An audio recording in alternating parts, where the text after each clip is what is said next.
High high আমরা বাগানবাসী ভাই, ডলু বাগান ধ্বংস করে এয়ারপোর্ট মানবো নাই।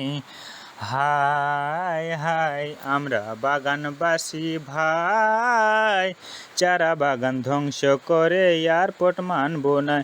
আমাদের ডলুর বাগান ও ভাই সোনারও বাগান, আমাদের ডলুর বাগান ও ভাই সোনারও বাগান।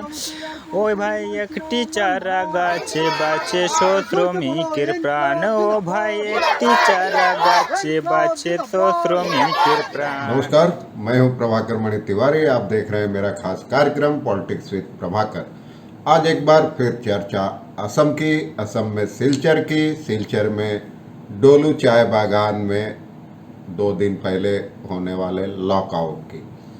क्या डोलू चाय बागान का लॉकआउट एक सोची समझी यानी सुनियोजित साजिश का हिस्सा थी? सुनियोजित साजिश के तहत ही अचानक रातों रात चाय बागान में निराधार बहाने गढ़कर प्रबंधन ने लॉकआउट का ऐलान कर दिया। अब तक जो संकेत मिल रहे हैं उससे तो इशारा इसी बात की ओर जा रहा है कि यह पहले से तय था और प्रबंधन मजदूरों पर झूठे आरोप लगाकर पहले से ही मन बना चुका था बागान में लॉकआउट करने का। असम मजदूरी श्रमिक यूनियन और बागान के मजदूरों ने भी यही आरोप लगाया है कि यह एक सोची समझी रणनीति है, सोची समझी सुनियोजित साजिश का हिस्सा।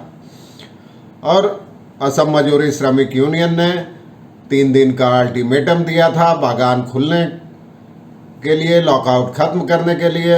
सहायक श्रम आयुक्त को जो पत्र भेजा था और यूनियन ने कहा था कि अगर 3 दिन के भीतर बागान नहीं खुला तो बड़े पैमाने पर आंदोलन किया जाएगा इसके खिलाफ।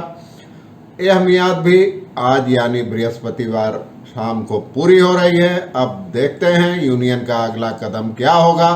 उसने आंदोलन का मन बनाया है इस मुद्दे पर और रणनीति साजिश का संकेत मिलता है कि बागान के तमाम शीर्ष प्रबंधन ने एयरपोर्ट के निर्माण के लिए जमीन अधिग्रहण के समय सार्वजनिक रूप से भरोसा दिया था कि बागान में लॉकआउट नहीं किया जाएगा। बावजूद इसके लॉकआउट किया गया।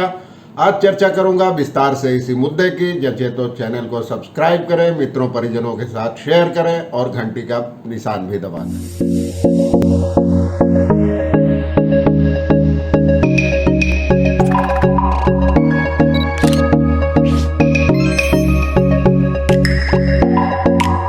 जानते हैं 2 दिन पहले अचानक डोलू चाय बागान प्रबंधन ने लॉकआउट का ऐलान कर दिया, नोटिस टांग दी। मजदूरों को पहले से इसकी कोई सूचना नहीं दी गई और सुबह मजदूर जब काम पर पहुंचे तो गेट पर ताला लटका मिला और लॉकआउट की नोटिस लटकती मिली। इससे मजदूर सकते में रह गए, हैरत में रह गए और उन्होंने आरोप लगाया कि बागान प्रबंधन ने जानबूझकर एक सोची समझी साजिश के तहत ही ताला लगाने का फैसला किया है ताकि मजदूरों के आंदोलन को दबाया जा सके। जो डोलू चाय बागान की 2500 बीघे जमीन अधिग्रहित की गई है ग्रीनफील्ड एयरपोर्ट के नाम पर, उसके खिलाफ जो आंदोलन लगातार जोर पकड़ रहा था उसको दबाया जा सके, इसी वजह से ताला लगाया गया। और चाय बागान प्रबंधन ने अपने लंबे चौड़े नोटिस में लिखा है कि जो चाय बागान मजदूरों की 3 प्रमुख यूनियनें थी उनको भी मजदूरों की शिकायत की गई, इस बारे में जानकारी दी गई, लेकिन उन्होंने कोई जवाब नहीं दिया है। इससे संदेह गहरा हो रहा है। आपको बता दें यही 3 यूनियनें ऐसी थी यानी INTUC, C2 और BMS, जिन्होंने डोलू चाय बागान की 2500 बीघे जमीन अधिग्रहण पर जो 3 तरफा समझौता हुआ था उस पर हस्ताक्षर किया था। इन लोगों ने मजदूरों के हितों की अनदेखी की गई थी पूरी तरह, मजदूरों के विरोध को दरकिनार कर दिया गया था और समझौते पर हस्ताक्षर किए गए थे। उसके बाद भी मजदूर लगातार लोकतांत्रिक तरीके से आंदोलन कर रहे थे, लेकिन बावजूद उसके जबरन JCB भिड़ाकर जमीन का अधिग्रहण कर लिया गया। धारा 144 लागू कर दी गई थी। भारी तादाद में पुलिस और सुरक्षा बल के जवानों को तैनात कर दिया गया था और लाखों हरे भरे पौधे जेसीबी की मदद से उखाड़ दिए गए। इस बीच बाढ़ आ गई। आंदोलन जोर पकड़ ही रहा था कि बाढ़ आ गई। भयावह बाढ़, पूरा सिलचर पानी में डूबा हुआ है बीते 8-9 दिनों से, और आंदोलन इस दौरान स्थगित हो गया क्योंकि लोगों को जान बचाने के लाले थे, तो आंदोलन की भला किसे सूझेगी। और इसी मौके का फायदा उठाकर प्रबंधन ने अचानक मजदूरों पर नाफरमानी का आरोप लगाया। कहा मनमाने तरीके से काम कर रहे हैं, प्रबंधन के आदेशों का उल्लंघन कर रहे हैं।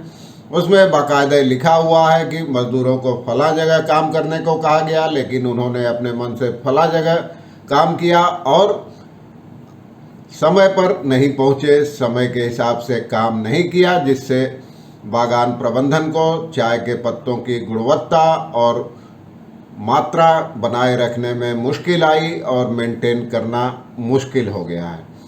और इस कानूनहीनता की स्थिति बताया कि कानूनहीनता की स्थिति में प्रबंधन के लिए चाय बागान को चलाना बेहद मुश्किल हो गया है, इसलिए उसे मजबूरन उसके सामने लॉकआउट के अलावा कोई विकल्प नहीं बचा था।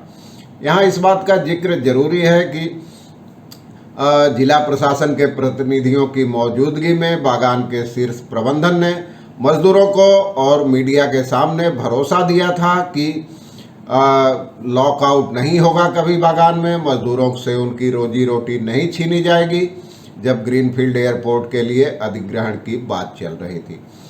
लेकिन यह जो ताज़ा फैसला है लॉकआउट का, यह पूरा यू टर्न है। प्रबंधन ने जो कहा था उसके ठीक उल्टा है और उसने मजदूरों पर तमाम आरोप लगाते हुए लॉकआउट का फैसला कर दिया, और वो भी तत्काल प्रभाव से, मजदूरों को बिना कोई सूचना दिए हुए।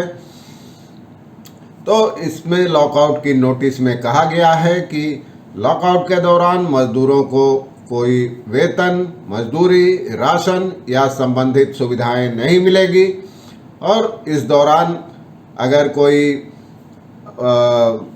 नुकसान होता है बागान का मजदूरों के गैरकानूनी कामकाज के कारण, तो उसके लिए मजदूर जिम्मेवार होंगे और उनको इसका मुआवजा देना पड़ेगा।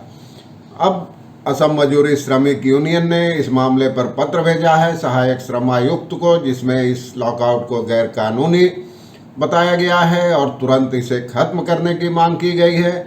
इनका कहना है यूनियन का कि मजदूरों की रोजी रोटी तो पहले से ही खतरे में है। 2500 बीघे जमीन अधिग्रहण हो जाने के बाद, हरे भरे पौधों को उजाड़ने के बाद, अब ताज़ा स्थिति में मुश्किलें और बढ़ेगी, इसलिए लॉकआउट को तत्काल वापस लिया जाना चाहिए। और यूनियन ने इसे एक साजिश करार दिया है, सोची समझी साजिश बताया है, सुनियोजित साजिश बताया है कि उसका आरोप है कि बागान प्रबंधन पहले से ही मन बना चुका था मजदूरों के आंदोलन को दबाने के लिए, सोची समझी रणनीति बनाई और अचानक रातों रात लॉकआउट का ऐलान कर दिया, जो पूरी तरह गैर कानूनी है।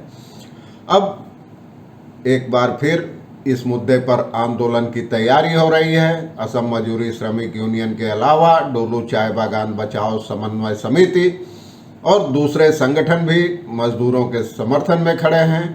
ऐसे भी असम का चाय उद्योग बहुत मुश्किल दौर से गुजर रहा है। यूनियनों का कहना है कि ऐसे में एक और मुनाफा कमाने वाले बागान को लॉकआउट कर इस उद्योग को बर्बाद करने की कोई तुक नहीं है। आगे क्या रणनीति बनती है असम मजदूरी श्रमिक यूनियन की, ये भी मैं आपको समय समय पर बताता रहूँगा। आज के लिए बस इतना ही। धन्यवाद, नमस्कार।